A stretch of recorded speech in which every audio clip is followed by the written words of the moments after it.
Le gars ne parvenait pas à trouver une femme. Alors une nuit, il s'est faufilé dans un magasin de vêtements, avec l'intention de ramener un mannequin chez lui. Mais il a accidentellement arraché le bras du mannequin. À ce moment-là, Tom était complètement désespéré. Il s'est effondré par terre, admettant devant Dieu qu'il avait perdu. Le lendemain, Tom est allé à la campagne et a trouvé un gros rocher pour l'utiliser comme pierre tombale. Puis il a conduit sa voiture dans le rocher, dans l'intention de mettre fin à sa vie ennuyeuse. Mais juste au moment où il allait percuter le rocher, Tom a appuyé sur les freins, parce qu'il a vu une épaisse colonne de fumée s'élever au loin. Y avait-il un autre être humain vivant à part lui? Tom s'est précipité dans cette direction et, effectivement, il a trouvé des signes de vie humaine. Et pour ajouter à son excitation, il y avait un sous-vêtement de femme sur une corde à linge.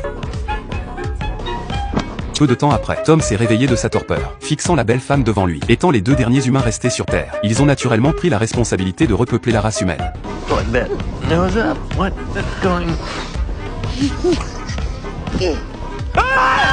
Tom a demandé où était allée la belle femme, mais il n'y avait qu'elle ici. En voyant la façon dont Tom agissait, en tenant ses sous-vêtements, elle a tout de suite pensé qu'il était un méchant. La femme s'est précipitée pour sortir son arme afin de se défendre. Drop my bra! No, drop it!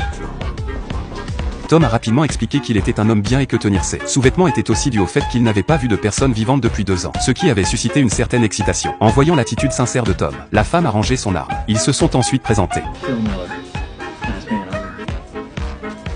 Carol Probation.